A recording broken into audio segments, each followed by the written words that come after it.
I'm going to pass by you. Ninaenda kupita karibu nanyi.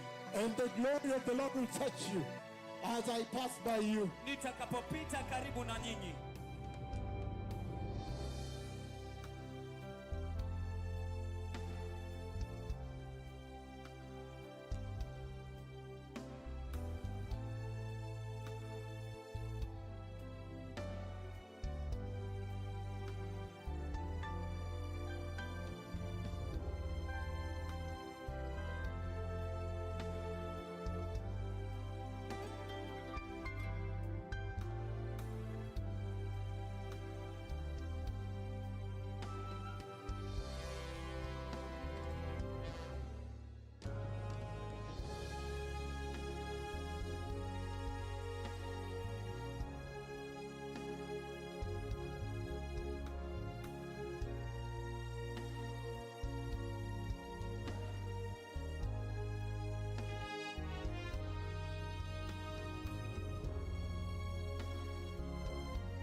has come out Bwana ametoka with a storm. akiwa na dhoruba.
there is power. kuna nguvu.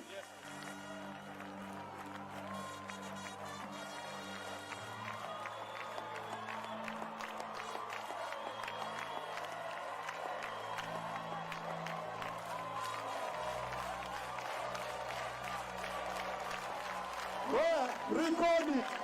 Irekodi. The glory. Utukufu. Where? Wapi? Show us so we celebrate with you. Tuonyeshe ili tusherekee nanyi.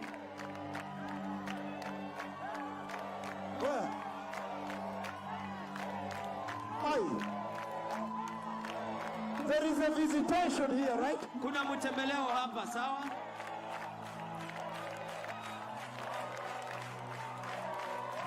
No. They are seeing something.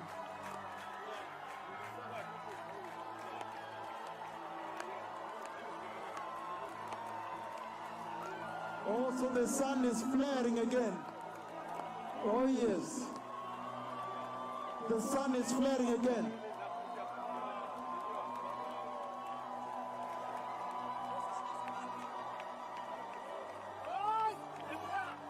I have seen.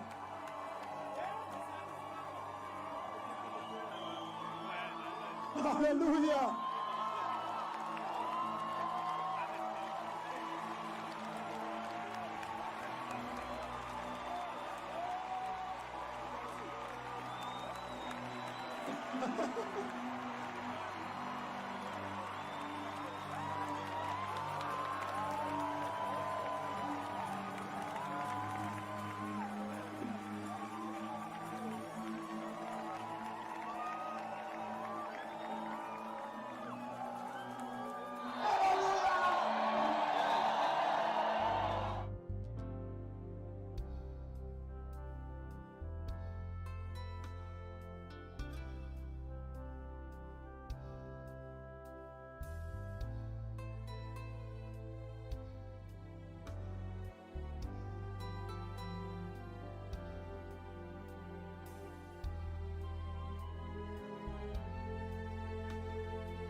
beloved people, the Lord Jehovah Elohim, the mighty creator of all the heaven and the earth, He has spoken to me, blessed people, and in this conversation, I see a meeting that the Lord is taking His two prophets to.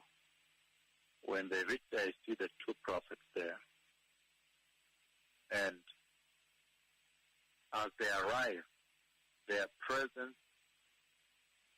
commands the sun. The sun blinks, shut down and light. Shut down and light. So, at these words, the Lord is going to shake the sun. The Lord is going to perform historic wonders upon the face of the earth to reveal these two prophets of the Lord, to speak to the dull hearts of this generation, that they may get to believe that the Messiah is coming. That at my mere presence at a place, I saw the sun blink, and people are looking up, but there is dread. Kisumu is right ahead of us here. So watch out. Be very careful.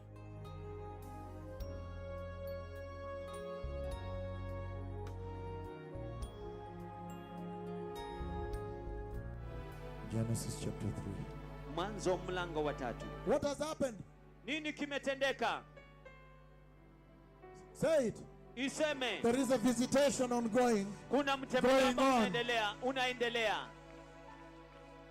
They are seeing with their naked eyes. Can you record with your phone? Je, mnaweza kurekodi na simu zenu? Record. Rekodi. There is a wonder going on out here. Kuna maajabu ambayo yanaendelea hapa nje. Look at that, everybody is seeing, right? Angalia hiyo, kila mtu anaona, sivyo? Inafanya nini? Oh, the sun is inapiga makofi. Oh, so it's now doing like police lights. The sun is clapping out here right now. Jua linapiga makofi hapa nje sasa hivi. Hallelujah. Those of you outside, you can record. Wale wenu mlioko nje mnaweza kurekodi. Look, they're seeing, they're recording, right?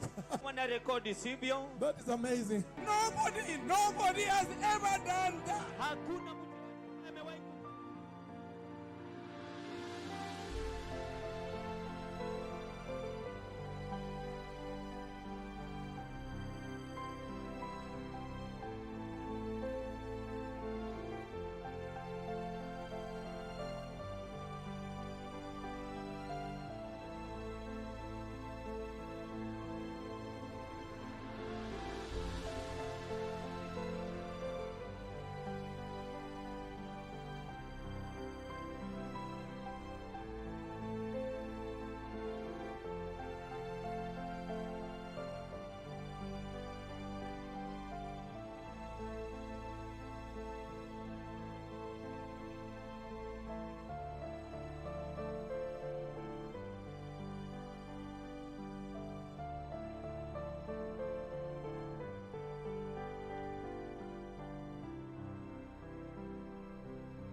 live on Jesus Lord Radio. So, well, blessed people, welcome to our service tonight. And in this service tonight, we have been delayed back because of the mission to Angola. We've been working on the mission to Angola now, final touches, as you can tell. And that's why you see we have come to you. But today is very big, very, very big. The mission to Angola is on in a mighty, mighty way. And it's going to be the most tremendous visitation in that country. Very, very powerful mission to the nation of Angola. And that's why today, blessed people, at this time, I want to share with you about big things that have happened. There's a cripple right on your screen. As you can see, a cripple has been posted on your screen that was pulling himself in a mighty, mighty way. And you see, even the slow motion is all on your screen that you may catch it better even. All of them were prepared by our team much earlier. And so this cripple pulling himself in that way. And the doctors said that level of cerebral palsy, and I know they have done for you a slow motion so you can even see better. Or this is him even before. So this level of cerebral palsy, the doctors say, is very, very severe and very serious kind of cerebral palsy. Let's listen in.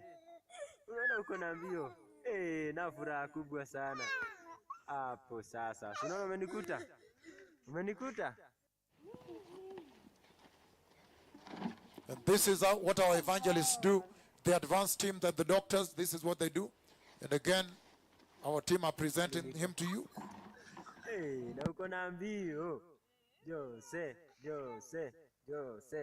Utanikuta? And then look what happened at one decree. Look at what happened at one decree. Instant on the screen. Instant. This is what happened. The power and the authority of the Lord.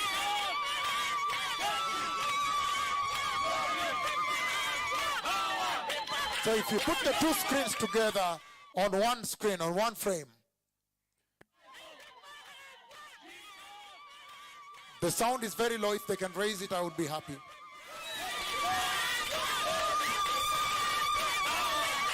Now there you go.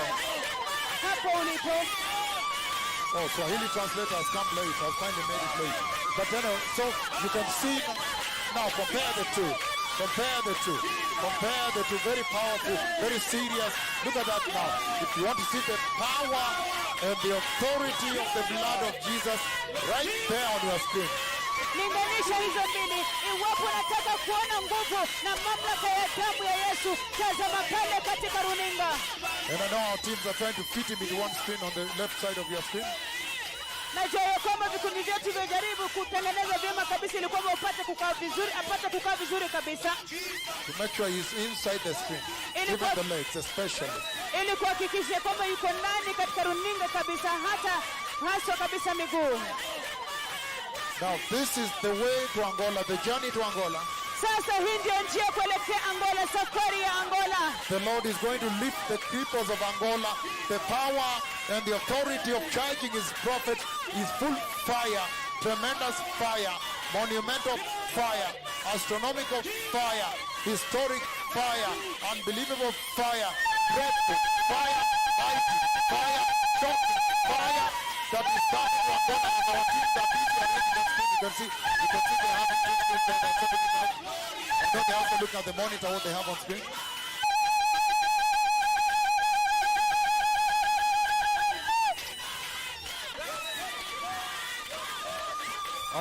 Our teams are working. They are trying to diminish the second, third screen you're seeing over there. Can you cover it? I'm live on air.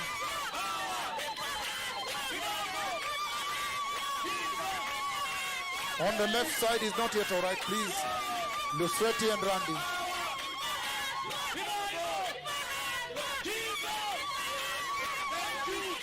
Should have done this much earlier when we were very busy trying to sort out the fine details for Angola. Otherwise, I go back and sort out what is left for Angola and come back.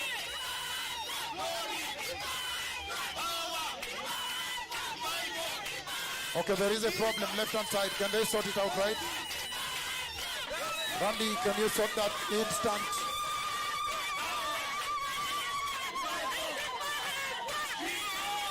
Can you take center stage and sort it? We are live on air. This is the glory of Jesus. Don't touch it, Randy. Don't touch it, he's waiting.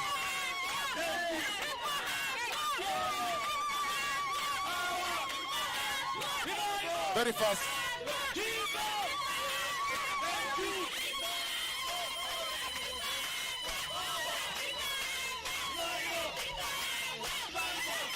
Look at that. Tazama hiyo. The doctors described the level of cerebral palsy as the severest form. Madaktari walieleza kiwango hiki cha cerebral palsy kama iliyo mbaya sana kabisa.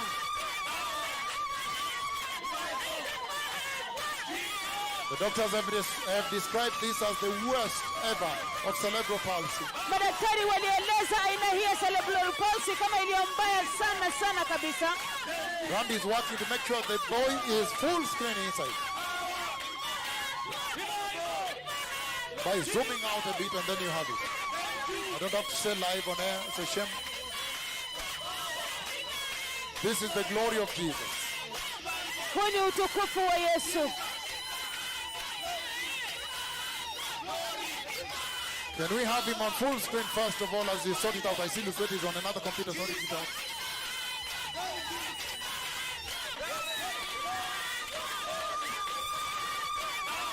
So let's go back to full screen gate 1.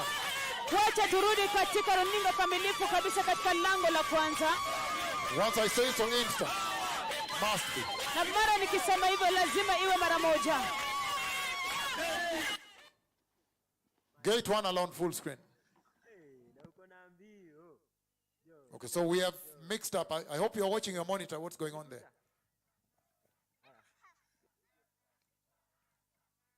So this is the condition we're dealing with. Hii ndio hali ambayo tunakabiliana nayo. And that was his way of running. Na hivyo ndivyo alikuwa anakimbia. Joseph Lennox was totally crippled since birth. Alikuwa kiwete kabisa tangu kuzaliwa. By cerebral palsy. Kwa cerebral palsy. Yeah, they say cerebral. I thought it's only cerebral palsy. Hapo anasema kwamba cerebral palsy. Nilifikiria kwamba ni cerebral palsy. Cerebral palsy. Cerebral palsy.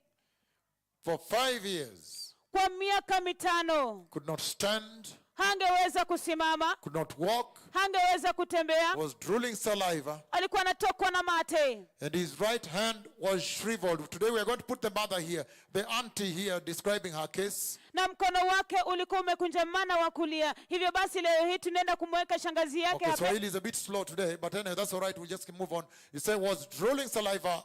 His right hand was shriveled.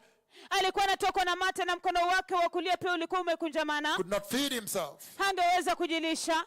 Could not go to the restroom on his own. Hangeweza kwenda choo kivyake. And today there was an interview with the auntie that gave a tremendous conversation on how he was drooling saliva. Na leo hii kulikuwa na mahojiano na shangazi yake ambaye alipeana maelezo mengi kabisa kuhusiana na hali yake.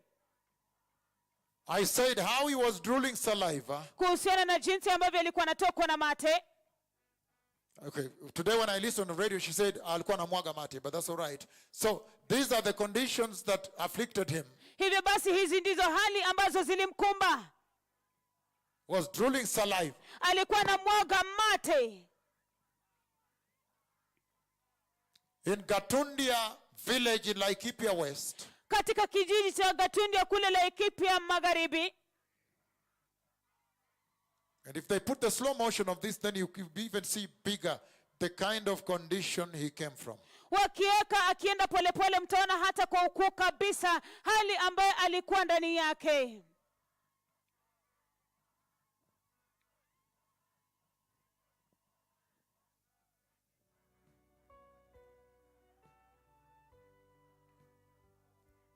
We're waiting for the other one on slow motion. Tunangojea ile nyingine. Today we are guiding our broadcasters live on air. It's amazing. Leo hii tuelekeza mapeperusho yetu moja kwa moja hewani, yashangaza kabisa. Yet we've been very busy there sorting out the mission to Angola to prepare for final the teams that leave.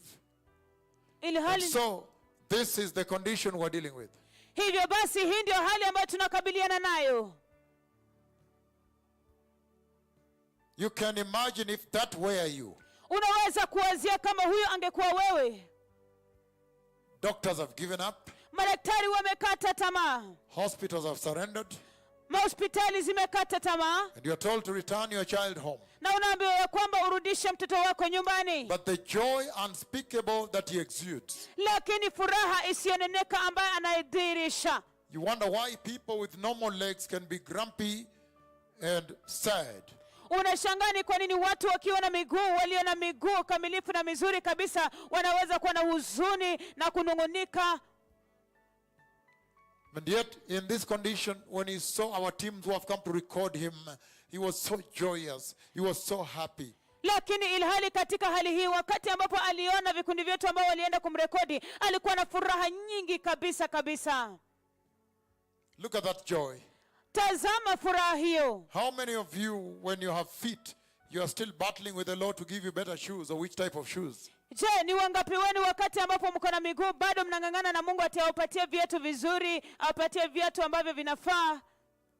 And yet for him you can imagine telling the Lord, Lord, if you give me the feet, I would never disturb you for shoes. Ile hali kwake yeye mnaweza kuwazia kile ambacho anamwambia Bwana ya kwamba Bwana, kama ukinipatia tu miguu sitawahi kukusumbua eti kuhusiana na viatu. The blood of Jesus is very powerful. Damu ya Yesu ni ya nguvu kabisa. And the anointing on the two mega prophets of God is very monumental, astronomical. Na upako wa manabii wawili wakuu wa kutisha ni wa ajabu kabisa, ni wa nguvu kabisa. Finally, the Lord has shot them up into the heavens. Hatimaye Bwana amewainua juu kabisa kabisa hadi mbinguni. And distinguished his mega prophets from anybody else's creation. Na kuwatofautisha kabisa manabii wake wakuu wawili na kiumbe chochote kabisa, mtu yeyote ambaye ameumbwa. The authority and the power of God the Father. Mamlaka na nguvu ya Mungu Baba. Lifting this cripple up. Kuamsha huyu kiwete juu. Let us have full screen of celebration first before we do double screen. Wacha tuwapate ile runinga kamilifu ya sherehe kwanza kabla tupate zile runinga mbili. The one decree that lifted this boy up. Amri moja ambayo ilimwamsha huyu kijana juu. It was that Saturday, if I remember well. Ilikuwa hiyo Jumamosi, wapo nakumbuka vyema. Then he got up. Kisha akaamka.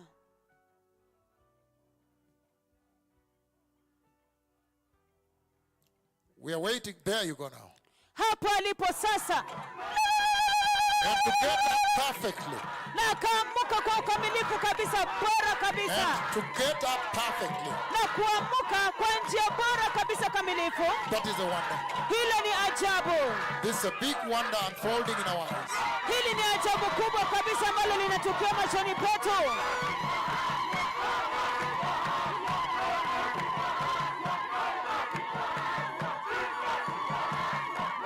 Very mighty. Kubwa kabisa. In the Manyatas. Kule katika Manyata. Gatundia village in Laikipia West. Katika kijiji cha Gatundia kule Laikipia Magharibi. And the whole village burst out. Na kijiji chote kizima wakalipuka na kutoka nje. This is what we are bringing to Angola, says the Lord. Hiki ndicho tunaleta Angola, asema Bwana. Can you remove voices, please, for Christ's sake, somebody? So Luswati, take charge there, that Randy does not do things. So this celebration, please. Well, I'm shocked Randy cannot broadcast until now. I'm very shocked. This long, many years.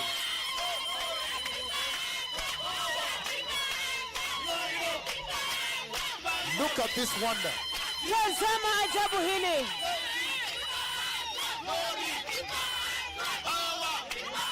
Look at the exact moment he got up. Tazama wakati hasa kabisa ambapo aliamka. Trying to balance. Akijaribu kujisawazisha. Learning to walk for the first time since birth. Na kujifundisha kutembea kwa mara ya kwanza kabisa tangu kuzaliwa. The biggest problem they have is height. Na shida kubwa kabisa ambayo wako nayo ni kimo, urefu.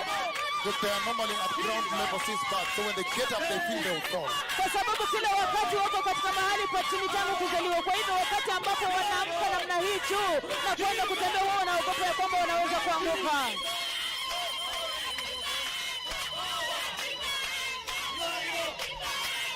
Then today there was a big celebration there. Halafu leo kulikuwa na sherehe kubwa kabisa huko, When Honorable Kabingu himself was there. wakati ambapo mheshimiwa Kabingu mwenyewe alikuwa pale.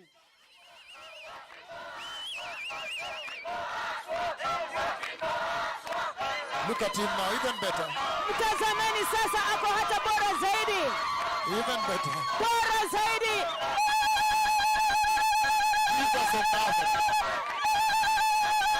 Jesus of Nazareth. Yesu wa Nazareti, Jesus of Nazareth. Yesu wa Nazareti, Very mighty.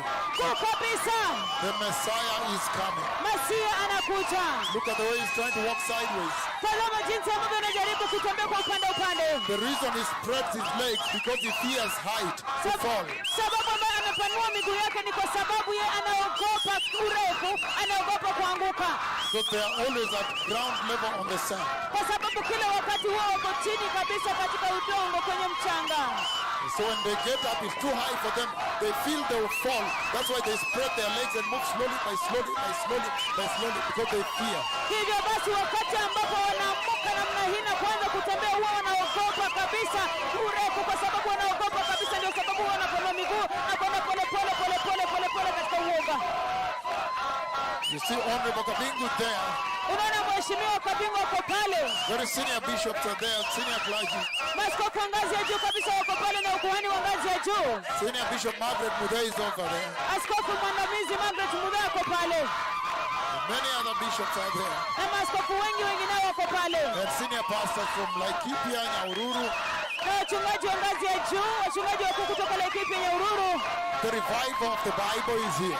Uvuvio wa Biblia uko hapa, The miracles of Jesus are back. miujiza za Yesu zimerudi. Some people lied and they say the miracles ended with the disciples. Watu wengine walitanganya wakasema ya kwamba miujiza ziliisha na wanafunzi wa Yesu. They lied. Walidanganya, But Swahili they say walisema uongo. walisema, watu wengine walisema uongo eti ya kwamba miujiza ziliisha tu na wanafunzi wa Yesu. But now the latter anointing is flowing in Kenya and flowing in Angola. Hallelujah. Lakini sasa upako wa nyakati za mwisho unatiririka hapa Kenya na unatiririka Angola pia. Look at the beauty of the church. Tazama urembo wa kanisa. The Lord has decorated the church. Bwana amelirembesha kanisa, He has decorated the ministry of Jesus amerembesha huduma ya Yesu and exalted the Messiah na kumwinua Masia and distinguished his mega prophets na kuwatofautisha kabisa manabii wake wawili wakuu and announced that the Messiah is coming. na kutangaza ya kwamba Masia yuaja.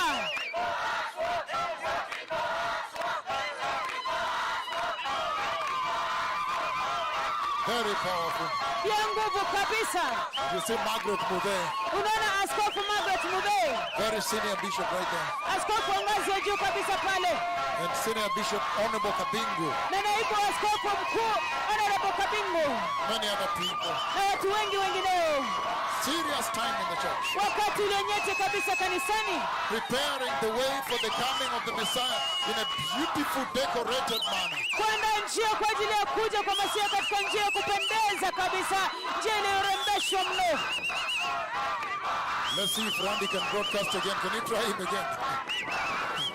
I tell you, live on air like this, all the way to Arizona they hear this.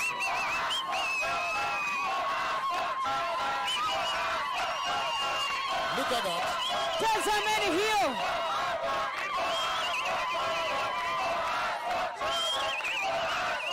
Very powerful. Ya nguvu kabisa. The glory of the Lord has poured into the church. Utukufu wa Mungu umemwagika kanisani. Many times the church longed for this. Mara nyingi sana kanisa lilitamani hii. Families were abandoned with their cripples. Familia zilitelekezwa na kuachwa na viwete wao. The hospitals told them there is no equipment, no medication, no injection. Hospitali wakaambia ya kwamba hakuna kifaa, hakuna dawa, hakuna sindano. Then came the mega prophets of Yahweh. Halafu wakaja manabii wakuu zaidi wa Yahweh. And they burst open the fountain of the blood of Na Jesus. kisha wakalipua kabisa chemichemi ya damu ya Yesu. And they struck the land with the massive anointing of the glory of Yahweh. na kisha wakaigonga dunia na mamlaka makuu kabisa kabisa ya damu ya Yesu na upako wa Yesu. Then they decreed that the Messiah is coming. Na kisha kuamrisha ya kwamba Masia yuaja. Very powerful, Ya nguvu mno. very mighty hour in the church. Saa ya nguvu kabisa kanisani. You fail to repent and be holy in the face of this. Je, vipi unaweza kukosa kutubu na kuwa Who mtakatifu? can fail? Je, ni nani ambaye anaweza kukosa kutubu na kuwa mtakatifu uweponi mwa hii? When you see this, you repent. Unapoona haya yote lazima utubu. And prepare for the coming of the Messiah. Look at this mind. Na Look at this kujiandaa mind. kwa ajili ya kuja kwa Masia. Tazama hiyo tabasamu. Tazama hilo tabasamu. They fear to fall. Look at that. Look at that. Wanaogopa kuanguka. Tazama hiyo. Tazama hiyo. As if he's sloping. He's going down the slope. Kana kwamba anaenda chini katika mteremko.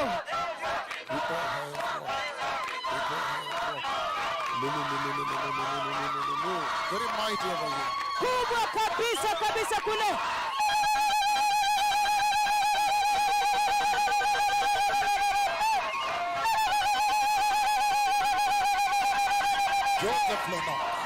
Joseph Lennox Now what? sasa anatembea. The only difference is that the mother was tuned in on radio. Na tofauti ya The auntie, pekee I remember the auntie also. na tofauti ya pekee ni ya kwamba shangazi yake alikuwa anasikiliza redio. Tuned in at the voice that commanded over here. Alikuwa anasikiliza sauti ambayo iliamrisha kupitia hapa. And the power and the authority of the Lord lifted him up in a shocking manner. Na nguvu na mamlaka ya Bwana ikamwinua juu kwa njia ya kushangaza mno. Now the people in that village, they say, sasa kwa kweli tunajua iko Mungu. Sasa watu wa kijiji hicho wanasema ya kwamba sasa kwa kweli tunajua iko Mungu. They said, now we know for sure that there is God. Wakasema ya kwamba sasa kwa kweli tunajua ya kwamba iko Mungu. That God exists. Ya kwamba Mungu iko. These miracles are supposed to demonstrate to you the unsearchable attributes of God. Miujiza hizi zapaswa kuadhirisha ninyi sifa kuu kabisa zisizoweza kutafutika za Mungu. The inscrutable attributes of God. Sifa za Mungu ambazo haziwezi kuchunguzika. The unknowable attributes of God. Sifa za Mungu ambazo haziwezi kujulikana. They are supposed to let you know that the kingdom is near, Zapaswa kwa kuhamisha mjue ya kwamba ufalme umekaribia. that you may change your ways. Ili mpate kubadilisha njia zenu. Big time in the church. Wakati mkubwa kabisa kanisani. Wakati wa kupendeza. Powerful time. Wakati wa nguvu. That's why I've decreed now let all the other cripples also walk, even in Angola right now. Ndio sababu nimeamrisha ya kwamba sasa hivi wacha hata wale viwete wengine pia wapate kuamka na kutembea hata kule Angola sasa hivi. Let all the other cripples that have not walked get up and walk in the mighty name of Jesus. I have decreed it now with my prophetic tongue. So it shall be.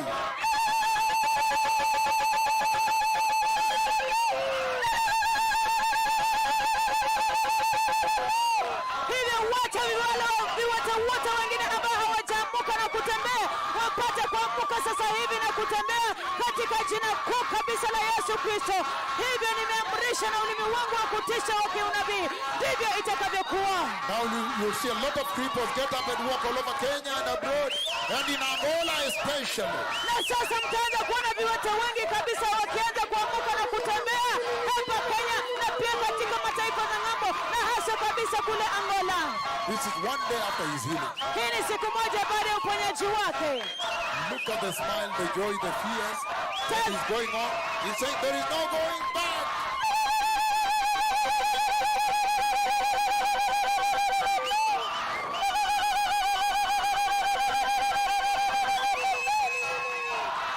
He's saying, I have decided to follow Jesus. No turning back. I'm moving forward. Anasema kwamba nimeamua kumfuata Yesu, hakuna kurudi nyuma, ninasonga mbele. Powerful moment in the church. You wonder why the pastors can continue in sexual immorality. Unashangaa ni kwa nini wachungaji wanaweza kuendelea katika dhambi ya usherati When families are suffering. wakati ambapo familia zinateseka, And the Lord is looking for a vessel he can use to redeem them, deliver them. na Bwana anatumia kifaa chombo ambacho anaweza kutumia. Anatafuta kifaa ambacho anaweza tumia ili kwamba pate kutumia ili kwamba kukomboa na kuweka huru familia hizi.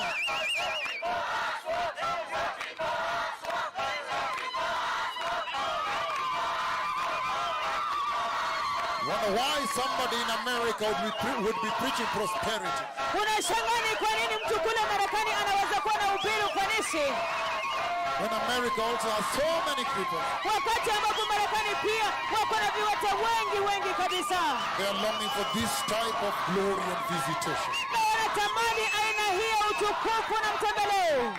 Wonder why there would be lies in the church, false prophets, false apostles, false teachers in the church when God is visiting the church in such a manner. Unashangaa ni kwa nini yawezekana kuwa na uongo kanisani, manabii wa uongo, mitume wa uongo, walimu wa uongo, wakati ambapo Bwana anatembelea kanisa kwa njia kubwa namna hii.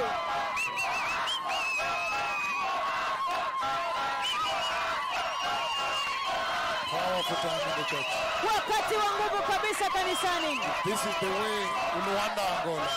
Ikiwa hii ndio njia kwenda Luanda, Angola, Then blessed is the nation of Angola. basi limebarikiwa taifa la Angola.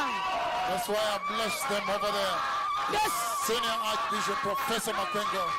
Ndio sababu nimewabariki huko Askofu Mkuu Profesa Makengo, Senior Archbishop Trinidad. Askofu Mkuu Trinidad, Deputy Archbishop Lutendo and Deputy Archbishop Dr. Pedro. Naibu Askofu Mkuu Lutendo na Naibu Askofu Mkuu Daktari Pedro. Together with their families. Na katika familia zile zingine za Uije, I bless them in the mighty name of Jesus. nimewabariki katika jina kuu la Yesu.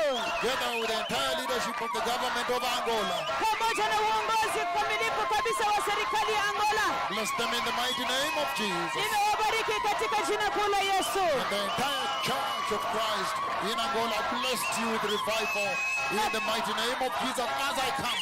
Na kanisa lote kabisa la Angola nimewabariki na uvuvio mkuu kabisa katika jina kuu la Yesu Kristo hata ninapokuja.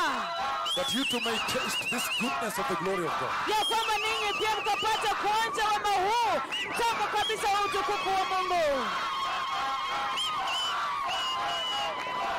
Beautiful. Yapendeza. Mighty. Kuu kabisa. But to consider the agony the families went through. Lakini ukiangalia ile shida na fedheha na uchungu ambayo familia ilipitia. Seeing your child pulling himself on the soil like that. Ukiona mtoto wako akijivuta kwenye mchanga namna hiyo. Then Jesus comes and remembers you. Halafu Yesu anakuja na kukukumbuka. By sending his mega prophets. Kwa kuwatuma manabii wake wakuu. With the leaves of the tree of life. Na matawi ya mti wa uzima. In other words, be speaking of the healing of the nation. Kwa maneno mengine ikizungumza kuhusu uponyaji wa mataifa. In the kingdom, they are announcing is coming. Na ufalme ambao wametangaza unakuja. In the kingdom, they are announcing is coming. Katika ufalme ambao wanatangaza kwamba unakuja. Very powerful. Ya nguvu kabisa. Jesus is Lord. Yesu ni Bwana. Blood on the cross of Jesus has power. Damu na msalaba wa Yesu una nguvu. Many times. Mara nyingi. Many pastors, many churches, many nations. Wachungaji wengi, makanisa mengi, mataifa mengi. They go for the cheap things of this world. Wanaendea tu vitu rahisi vya ulimwengu huu. This is what is the treasure. This is the most expensive. Hii ndio ambayo ni thamani kubwa kabisa. Hii ndio iliyo bei ghali sana. This is the unpurchasable. Hii ndio ambayo haiwezi kununulika. This is the approval of God in the life of His servant. Hili ndilo thibitisho la Mungu, muhuri wa Mungu katika maisha ya mtumishi. God saying, those are my servants. Mungu akisema kwamba hao ni watumishi wangu. We are ready to fight for Jesus. Na tuko tayari kumpigania Yesu. Look at how we are fighting for Him now, restoring the church. Tazama jinsi ambavyo tunampigania. Tazama jinsi ambavyo hadithi kanisani ilivyo.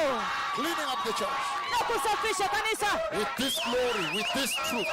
na utukufu huu na ukweli huu, That yes, indeed, the blood of Jesus still has power. ya kwamba ndio kwa kweli damu ya Yesu bado iko na nguvu, Even much higher power now hata nguvu zaidi kuu kabisa sasa, because of the latter glory. kwa sababu ya utukufu wa nyakati za mwisho. Many naysayers appeared and said, oh, what is the power of the cross anymore? Watu wengi huenda walikuja na kusemea kwamba iko wapi nguvu ya msalaba na damu tena? What an answer the Lord gave them. Je, ni jibu la namna gani ambalo Bwana Only the amewapatia? religion of the cross. The Lord is saying, only the religion of the cross of Jesus Bwana anasema ya kwamba ni dini tu ya msalaba wa Yesu peke yako can bring hope to a nation that needs hope like Kenya. ambaye huweza kuleta tumaini kwa taifa ambalo lahitaji tumaini kama Kenya, Can save the world ambaye huweza kuokoa ulimwengu. with the blood of the glorious Lamb of God. Ni damu ya mwanakondoo wa utukufu wa Mungu peke yake tu Can save nations. ambaye anaweza kuokoa mataifa. Only Jesus Ni Yesu peke yake tu can raise people. anaweza kuamsha viwete. No other gods out there Hakuna miungu mingine huko nje have ever raised the people. ambayo imewahi kuamsha kiwete. What a powerful time of exalting the Messiah. Ni wakati wa nguvu namna gani wa kumuinua Masia, And you can see the messengers he has sent. na mnaweza kuona wajumbe ambao amewatuma. They are zero compromise. Wao hawakubaliani katu kabisa na The dhambi. anointing has always been going up and up and up and up. What a lesson. Upako kila wakati umeendelea kwenda juu na juu na juu na juu na juu. Ni funzo, somo kuu namna gani. Guy 4 was a blast.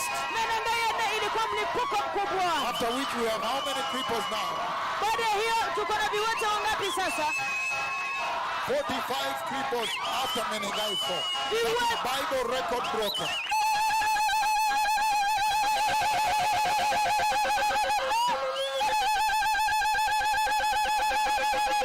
Baada ya Menenga ya nne kuna viwete 45 ambao wameamka na kutembea. Hiyo ni kuvunja rekodi ya Biblia kabisa. You see, Senior Randy has now fixed it.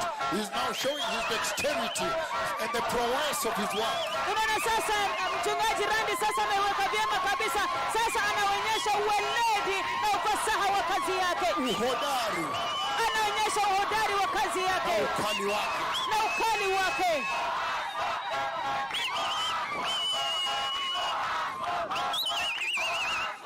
Jesus, mighty time.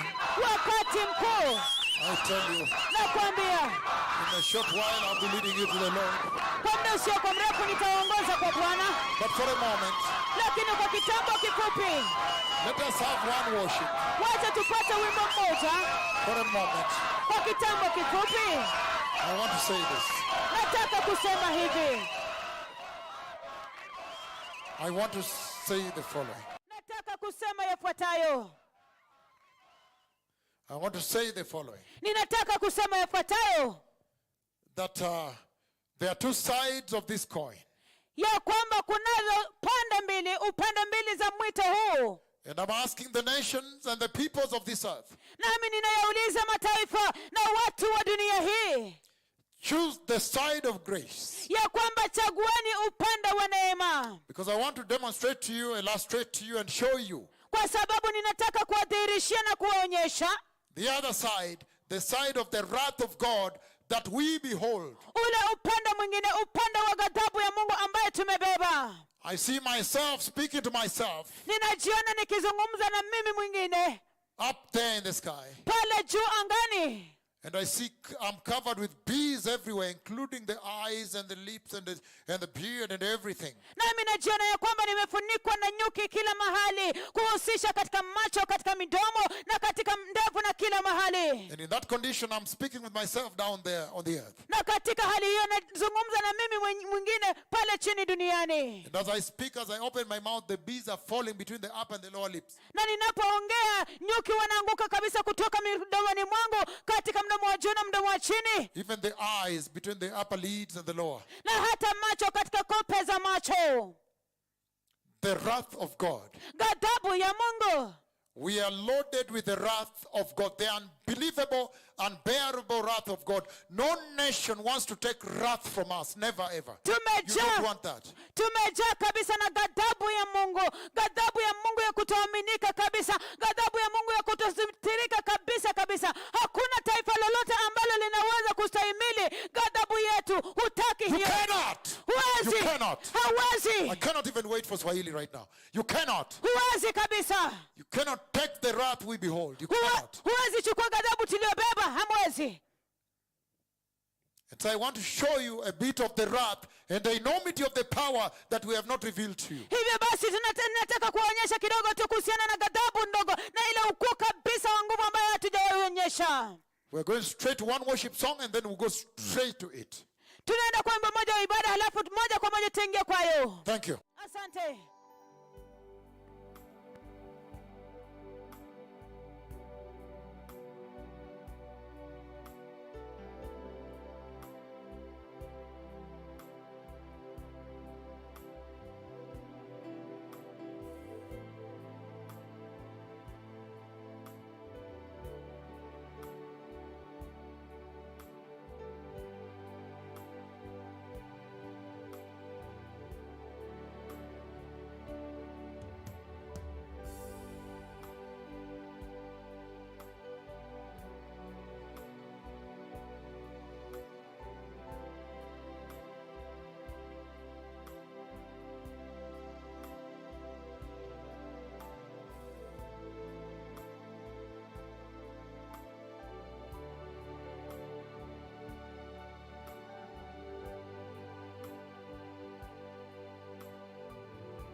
about 10 minutes. It's about 10 minutes to 2 o'clock East African time.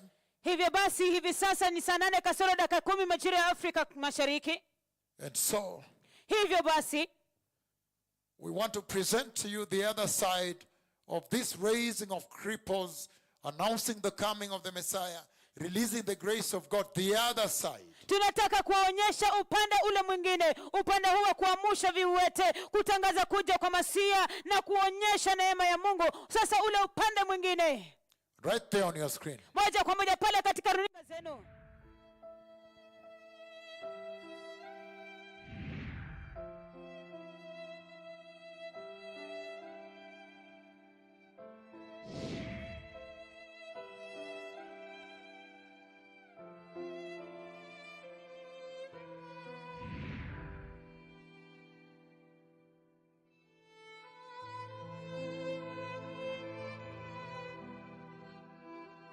Well, blessed people, the Lord Jehovah has spoken with me.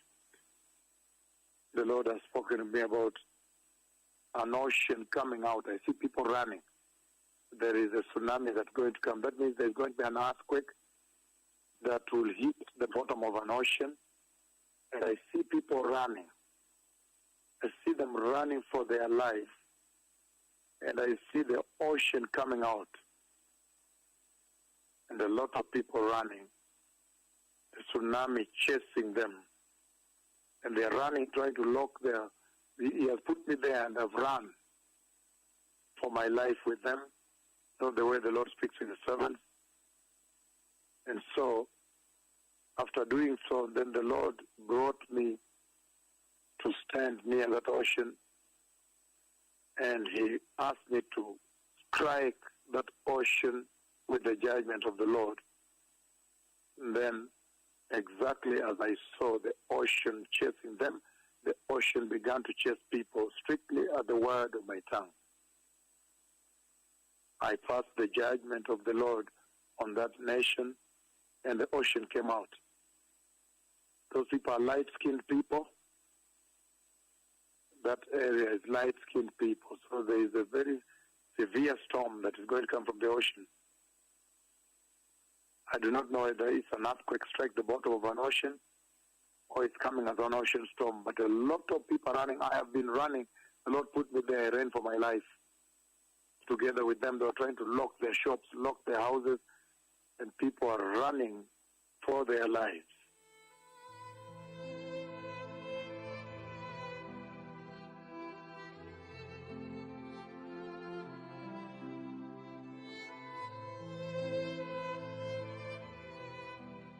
I see a tsunami coming to the earth. Ninaona tsunami ikija duniani.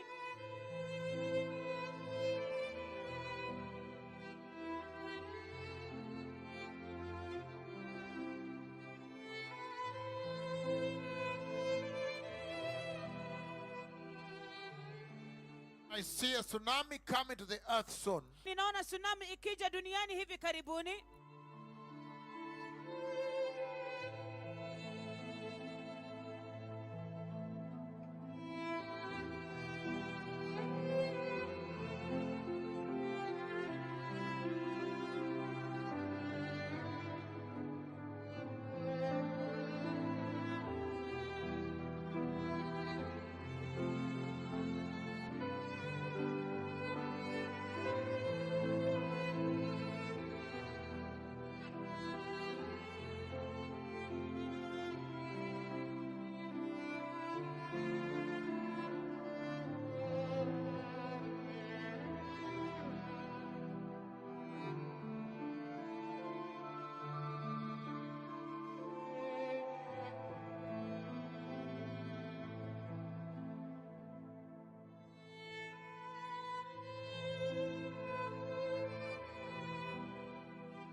Well, blessed people, the Lord Jehovah has spoken with me.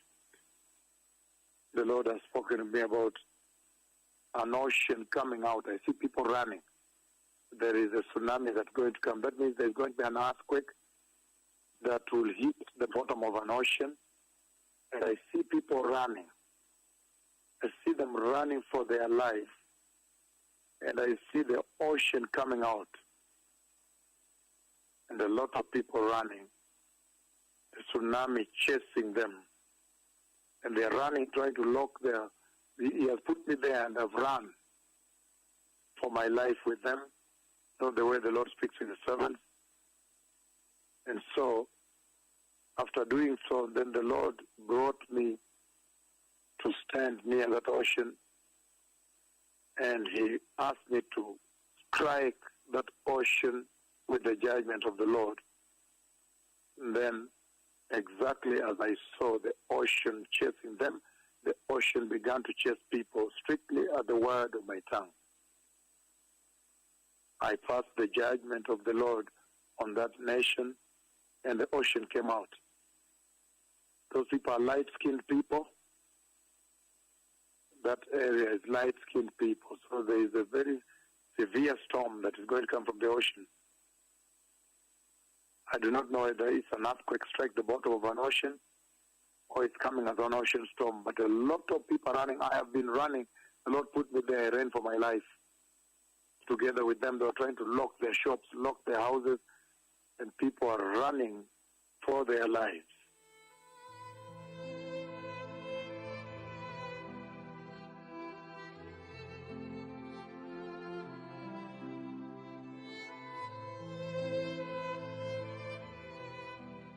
I see a tsunami coming to the earth. Ninaona tsunami ikija duniani.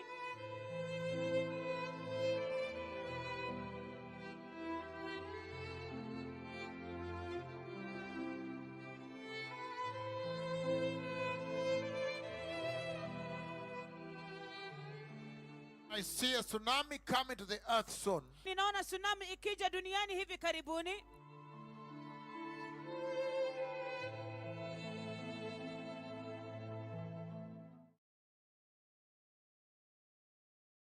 There is a tsunami that's going to come. That means there's going to be an earthquake that will hit the bottom of an ocean. The Lord brought me to stand near that ocean, and he asked me to strike the bottom of that ocean, and then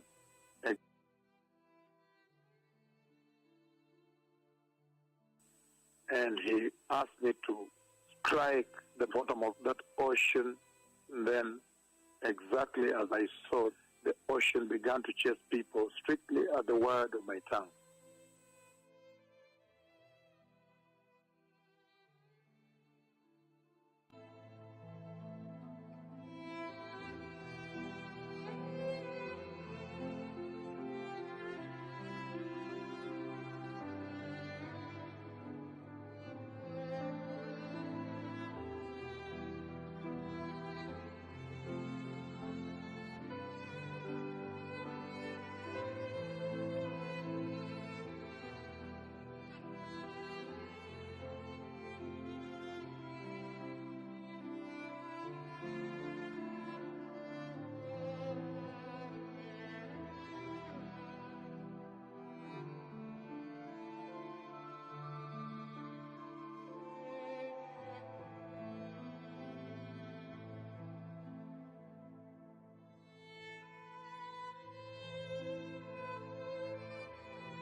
This is CNN Breaking News. We begin this morning with breaking news. A tsunami advisory is now in effect for the entire U.S. West Coast and Alaska. This comes after an underwater volcanic eruption overnight in the South Pacific. Look at this video. Incredible satellite images showing a massive ash cloud and shock waves. The eruption happened near the island nation of Tonga. A tsunami, as you can see in this video, has already hit the largest island there, sending waves flooding into the capital, inundating the coastline. Tsunamis were detected not just in the Pacific, but in the Atlantic, Caribbean, and Mediterranean as well.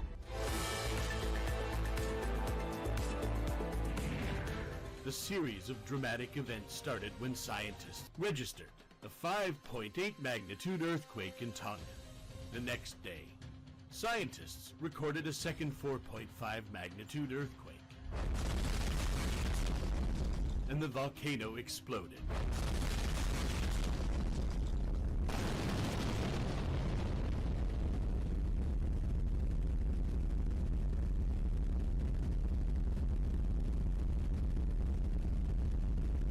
The volcano spewed mushroom-shaped smoke that reached a height of 40 kilometers during its eruption.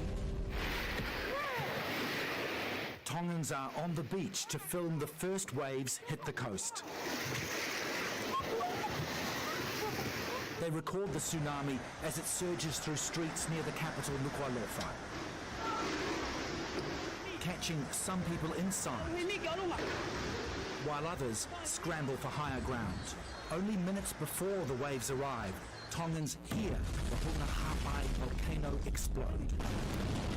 A second eruption Sunday triggered tsunami warnings in the region.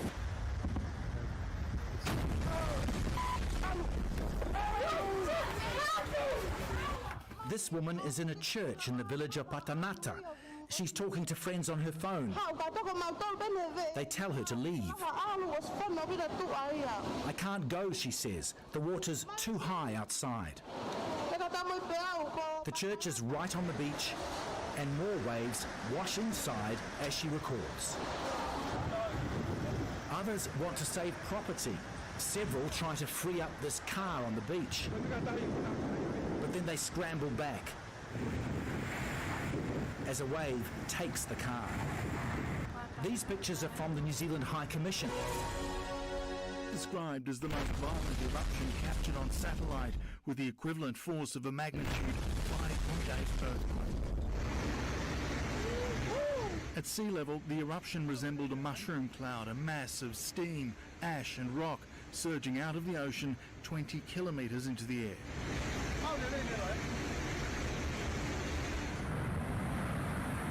Within 20 minutes, a rush of waves hit the tiny island nation. Startled locals rushed to find higher ground as water crashed its way through. A river flooding streets and buildings, including this church. Some were caught out by the rising tide. This volcano erupted with a rude shock in the late afternoon local time. My hand is shaking. What are we gonna do?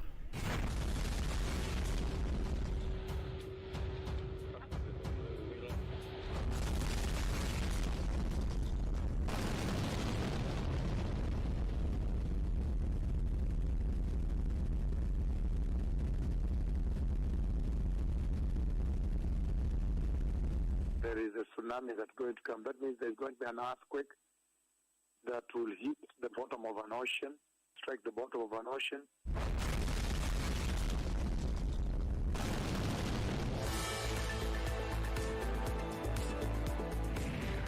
The series of dramatic events started when scientists registered a 5.8 magnitude earthquake in Tonga. The next day, scientists recorded a second 4.5 magnitude earthquake. And the volcano exploded.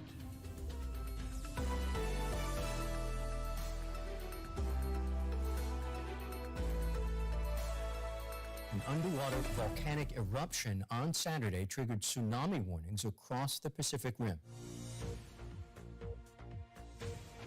That massive undersea volcanic eruption and the tsunami that followed. An underwater volcano erupted off the islands of Tonga. It caused an enormous tsunami with waves that travelled as far as New Zealand, Australia, Japan, Peru and the US. The violent eruption of an underwater volcano near Tonga in the South Pacific triggered a tsunami that furiously hit the coasts of this small nation and set off alarms in other countries. A tsunami warning has been issued for parts of eastern Australia after an underwater volcano erupted off Tonga in the South Pacific.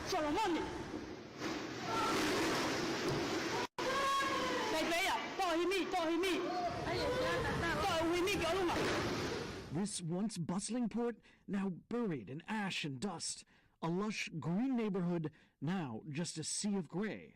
The island that surrounded the underwater volcano before its eruption, now seemingly gone. The ash that now covers the islands, creating a crisis.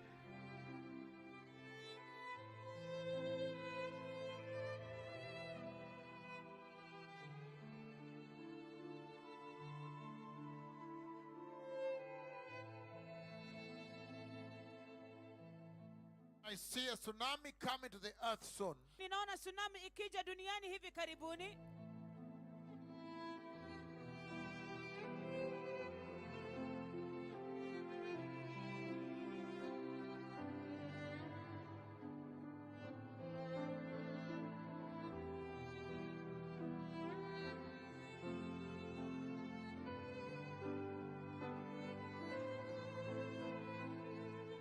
A prelude to a violent eruption.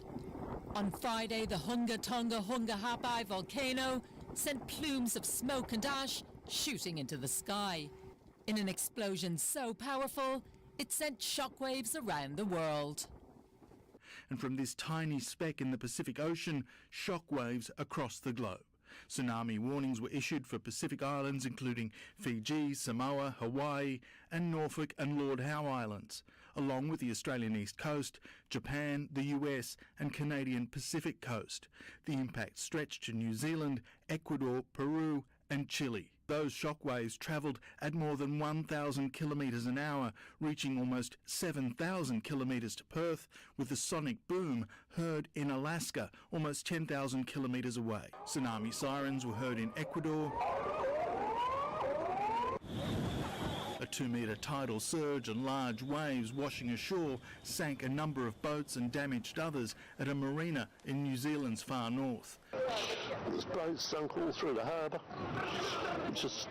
It's unbelievable. So fierce was the eruption that tsunami warnings were issued across the Pacific, including in Samoa, Australia, Japan, Hawaii, Chile, and the US Pacific coast. Evacuations were ordered in parts of Japan after coastal waves were detected, and Hawaii was slammed by waves of up to 2 feet. Well, the world has seen and felt the shockwaves of a massive underwater volcano on the doorstep of the Pacific island of Tonga. This volcanic eruption in Tonga was so powerful that the impact was felt 10,000 kilometers away in Peru. The waves battered boats in Japan and New Zealand. Floods lashed Fiji, Chile, and Ecuador too. From Japan to New Zealand, littered with sunken fishing boats, the powerful waves tossing them like toys. The underwater eruption was so powerful that it was detected around the world.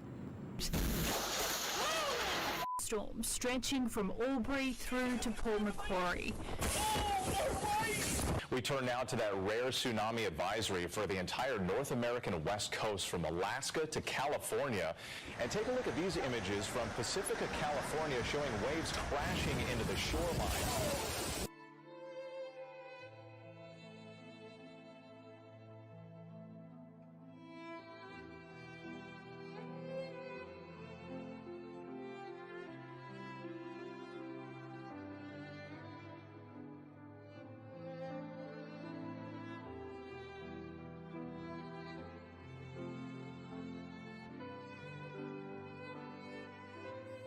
And I see the ocean coming out and a lot of people running, the tsunami chasing them. The Lord has spoken to me about an ocean coming out. I see people running.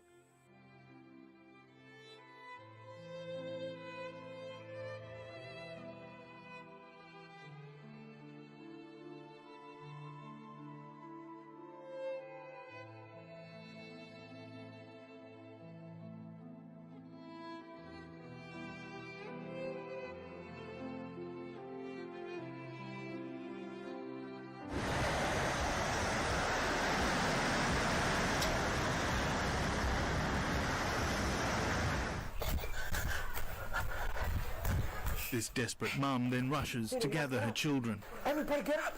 Let's go. Just get up. Get up. Her anxiety rising with every passing second. The volcano is erupting. It keeps erupting. Get up. Let's go far from here. And police are asking people to move to higher ground. In Peru, tsunami waves crash through a market, washing away stalls and goods, sending panicked shoppers running in fear of what might come next.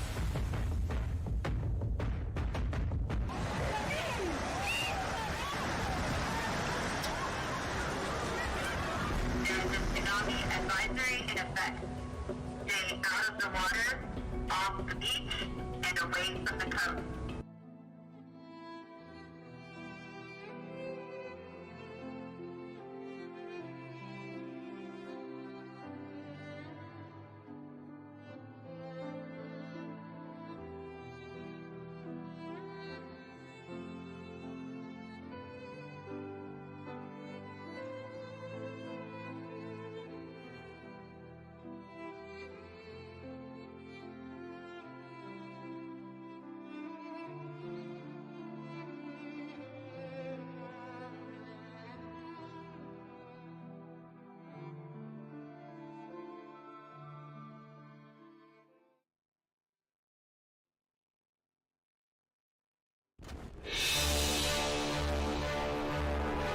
On January 15, 2022, the Hunga Tonga Hunga Ha'apai volcano in the nation of Tonga produced its most powerful eruption ever recorded.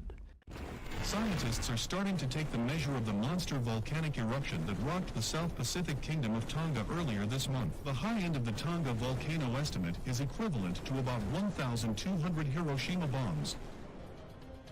The eruption is one of the loudest eveners to occur in more than 100 years. Another study has revealed that the eruption created ripples in Earth's atmosphere. Researchers said that they had never seen anything similar to these powerful waves ringing through the atmosphere. It set off a lightning storm that lasted 7 hours and had 400,000 strikes. The generation of the tsunami was associated with one of the largest volcanic explosions ever recorded. NASA scientists estimate that this explosion was just as powerful as the simultaneous detonation of 10 million tons of TNT. Volcanic eruption near Tonga more powerful than nuclear bomb. The shock wave produced by the explosion, as well as the unusual nature of the tsunamis it generated, will have scientists studying the event for years. The eruption of the Hunga Tonga Hunga Ha'apai volcano was so powerful that space satellites captured an atmospheric shockwave that radiated out from the volcano at close to the speed of sound. Scientists say Saturday's eruption could be the worst volcanic eruption the Pacific has experienced in decades. Not even the volcanic island itself was spared. Satellite imagery shows it has now largely sunk into the sea.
Crude oil washing ashore after a devastating spill along the Peruvian coast near Lima.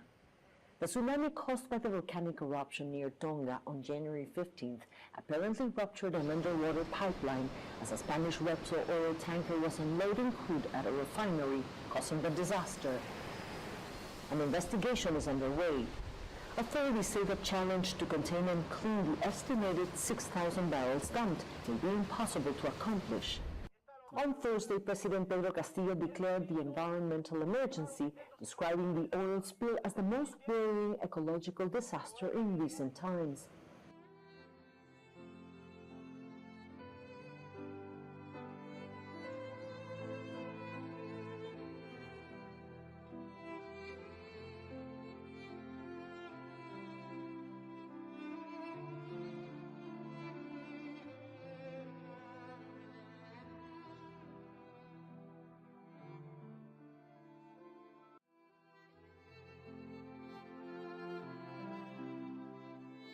There is a tsunami that's going to come. That means there's going to be an earthquake that will hit the bottom of an ocean.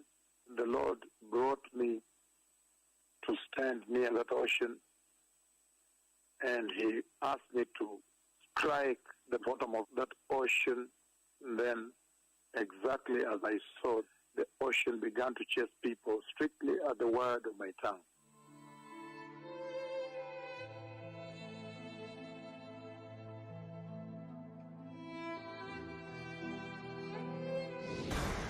The violent eruption of an underwater volcano near Tonga in the South Pacific triggered a tsunami.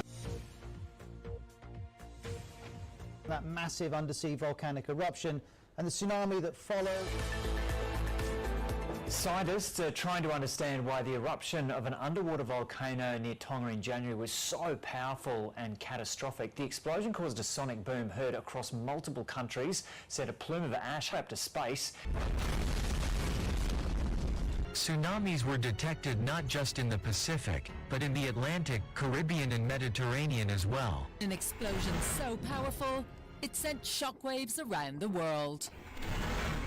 Scientists are starting to take the measure of the monster volcanic eruption that rocked the South Pacific Kingdom of Tonga. The high end of the Tonga volcano estimate is equivalent to about 1,200 Hiroshima bombs. The eruption is one of the loudest eveners to occur in more than 100 years. Another study has revealed that the eruption created ripples in Earth's atmosphere. Researchers said that they had never seen anything similar to these powerful waves ringing through the atmosphere. It set off a lightning storm that lasted 7 hours and had 400,000 strikes. NASA scientists estimate that this explosion was just as powerful as the simultaneous detonation of 10 million tons of TNT. The shock wave produced by the explosion, as well as the unusual nature of the tsunamis it generated, will have scientists studying the event for years. The eruption of the Hunga Tonga Hunga Ha'apai volcano was so powerful that space satellites captured an atmospheric shockwave that radiated out from the volcano at close to the speed of sound. These waves radiated outwards from the volcano site, circling the Earth 4 times in one direction and 3 times in the other. The volcanic eruption in Tonga was the biggest explosion ever recorded by modern sensors. It was so powerful, the force lifted cloud over the United Kingdom and generated tsunamis. Tonga was a truly global event, but we've now got all these geophysical observation systems and they recorded something that was really unprecedented in the modern data. The papers discuss at length a phenomenon called LAM waves, essentially a form of a shock wave. They are energetic waves in the air that travel at the speed of sound. Scientists found LAM wave pulses produced by the Tonga eruption were seen to circle the Earth. In Reading, England, more than 16,000 kilometers from Tonga, the pulses began arriving about 14 hours after Hunga Tonga Hunga Ha'apai's eruption and immediately lifted the clouds. At the time, we had a laser cloud base recorder looking at the cloud base, and as the wave went through the cloud was perturbed. Professor Giles Harrison, an atmospheric physicist at the University of Reading, told the BBC the LAM waves coupled with ocean waves after the eruption generated tsunamis, not just in Tonga and New Zealand and other parts of the Pacific Ocean, but in the Atlantic Ocean and the Mediterranean Sea as well.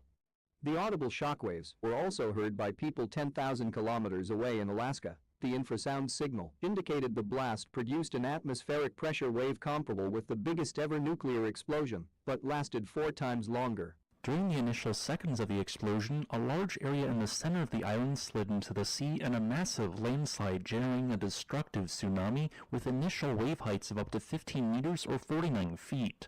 The powerful shockwave created by the eruption was so loud that it was heard more than 5,800 miles distant in the city of Fairbanks, Alaska. After the tallest eruption plume in recorded history cleared, reaching 58 kilometers or 190,000 feet in height, what remained was a fraction of the former volcano. What used to be one large island was now 2 distant small islands representing the core of 2 ancient vents. After some careful data analysis, the Tonga volcano eruption of 2022 has been confirmed as generating an atmospheric shock wave that circled the world several times and producing an ash plume half the size of France. We haven't had any of those for tens of thousands of years.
Scientists are trying to understand why the eruption of an underwater volcano near Tonga in January was so powerful and catastrophic. The explosion caused a sonic boom heard across multiple countries, sent a plume of ash up to space. Scientists are trying to understand why the eruption of an underwater volcano near Tonga in January was so powerful and catastrophic. The explosion caused a sonic boom heard across...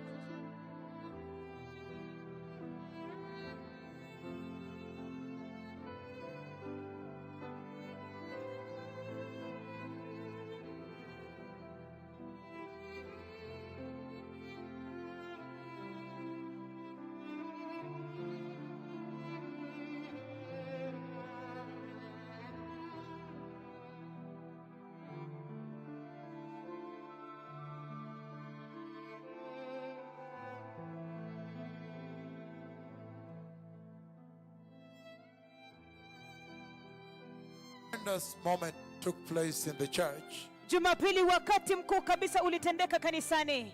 From Roysambu kutoka Roysambu to many other altars. Na hadi katika madhabahu mengine mingi kabisa. In Rongai. Katika Rongai. So let us go there right away. Wacha tuende pale moja kwa moja.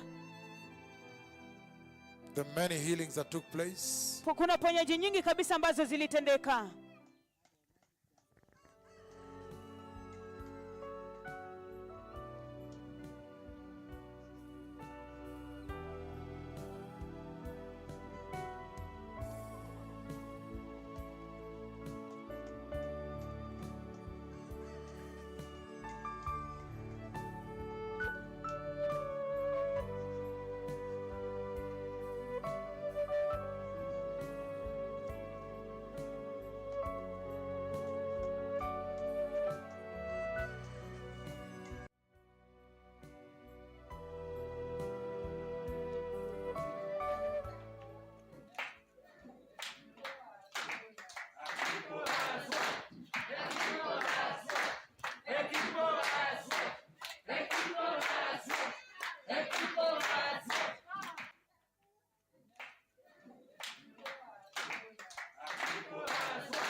tremendous wonder of the blood of Jesus. Ajabu kubwa la kabisa la kushangaza la damu ya Yesu. Very awesome time on our way to Angola. Wakati wa kupendeza kabisa njiani kwetu tunapoelekea Angola. Very mighty. Kuu kabisa. That right foot. Kuwa mkuu wa kulia. The facing out, you can see. Hata umepinda kuangalia nje unaweza kuona. She's balancing slowly and making it. Na anajisawazisha polepole kabisa na kufaulu kusonga. One point crying. Kwa wakati mmoja akilia. Then laughing. Halafu anacheka. In shock that she can walk. Katika mshtuko kabisa kwamba anaweza kutembea. Na kujisawazisha. Tremendous hour of the Bible in the church. Saa ya ajabu kabisa ya Biblia katika kanisa.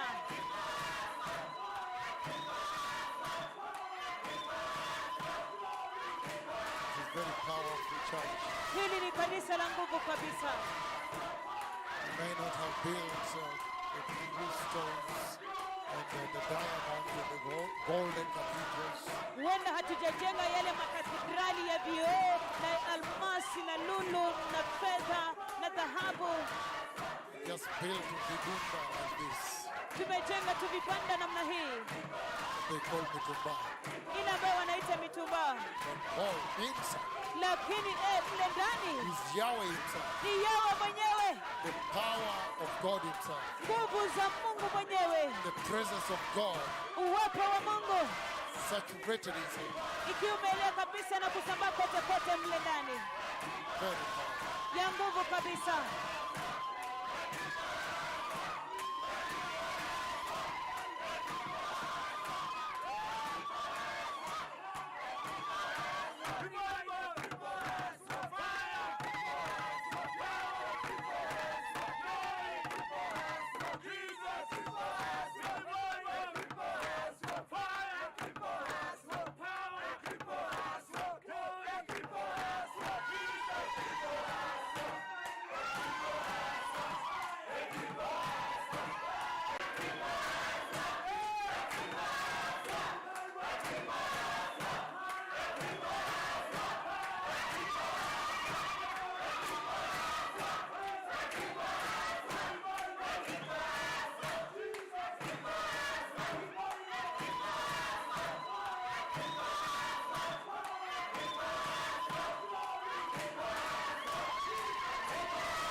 is doing.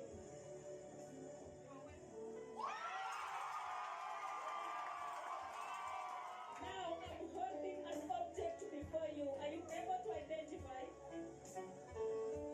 Are you able to see anything?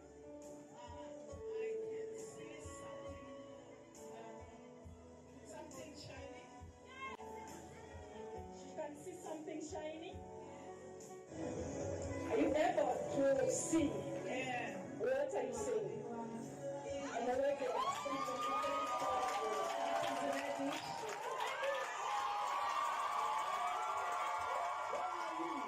What are you seeing? You can see bubbles? Where you are with the... Is that orange?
Hey!